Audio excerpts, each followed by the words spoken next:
It gives me a great joy to officially launch season 4 of the She Stands for Peace podcast 2024. I urge our listeners to not only listen to the discussions, but also provide us feedback on the areas where you want the message to be strengthened further. Welcome to Season 4 of the She Stands for Peace podcast, a series by the United Nations Office to the African Union, supported by the Norwegian Ministry of Foreign Affairs. In this episode, which launches Season 4 of the podcast, I am in conversation with SRSG Parfait Onanga-Anyanga, head of the UN Office to the African Union. He shares his reflections on the progress of Resolution 1325 in Africa and key areas that we must consider as we approach 25 years since the resolution's adoption. Thank you, SRSG, for doing this interview. How do you see Africa's experience in implementing the Women, Peace and Security agenda, and what are the challenges affecting implementation? I would like to start by warmly congratulating you, Dr. Yemisi Akinbebola, for anchoring this amazing project. The implementation of the Women, Peace and Security agenda in Africa has been both promising and challenging. Yet, I believe overall, I strongly think that the arc of history is bending towards significant progress. Indeed, change takes a long time, but it does happen. And it is happening across the African continent.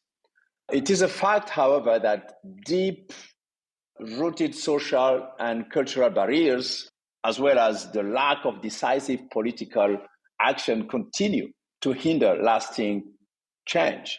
And also, I would like to warn against the risk of backlash.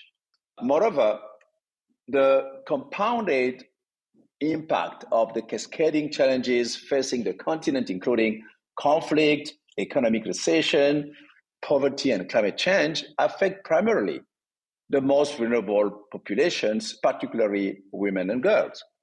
And against this backdrop, it is encouraging to see that nearly 25 years on since the adoption of UN Resolution 1325, many African countries have made efforts to incorporate the agenda into their policies and practices, acknowledging the important role of women in peace building and security.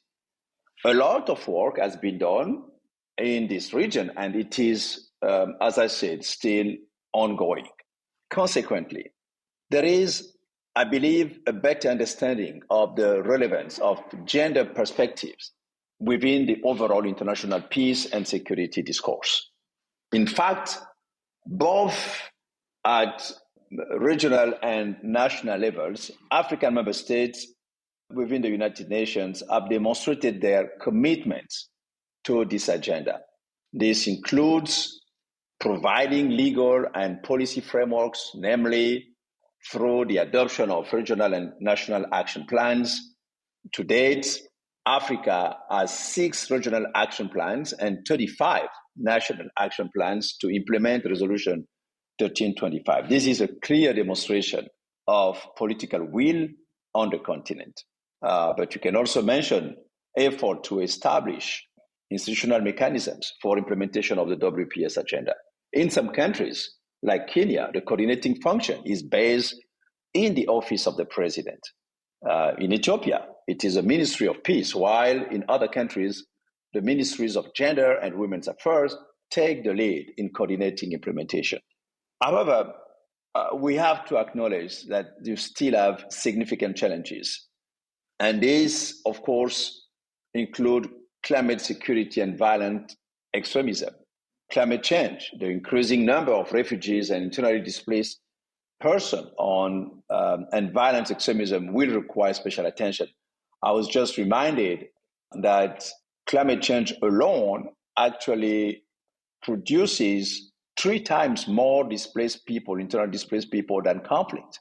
So it's the compounded challenges that the continent faces, including the lack of funding and capacities, that really call for a holistic approach to drive implementation of WPS agenda in Africa. Slow progress at securing women's full, equal, and meaningful participation at all levels of decision-making, including national cabinet, but also cultural biases to women's leadership role. Women face gender-based violence and cultural biases when they seek leadership positions, including hate speech. And I must say, worryingly enough, cultural biases often pit women against women, and against other successful and promising women. That's also something that needs to be addressed. Women remain grossly underrepresented in track one of conflict mediation, including in the appointment of envoys, delegates, signatories, and observers to peace processes in Africa. This is an area where Secretary General Guterres has made unprecedented progress by achieving gender parity in the appointment of senior UN leaders. And this is really commendable. I also deplore the lack of a holistic approach in preventing and responding to conflict-related sexual violence. So with all of this, as you can see, we still have challenges, but as I stated before, I believe overall we are moving in the right direction, and we need simply to further mobilize and remain committed to the cause. We look forward to you joining us for this special season. And as SRSG Parfait Onanga-Anyanga has said, we would love to hear your views. So share your thoughts on the topics we discussed throughout this season by sending an email to unoau-public-information@un.org. Until then, stand for peace with Africa's Women, Peace and Security agenda.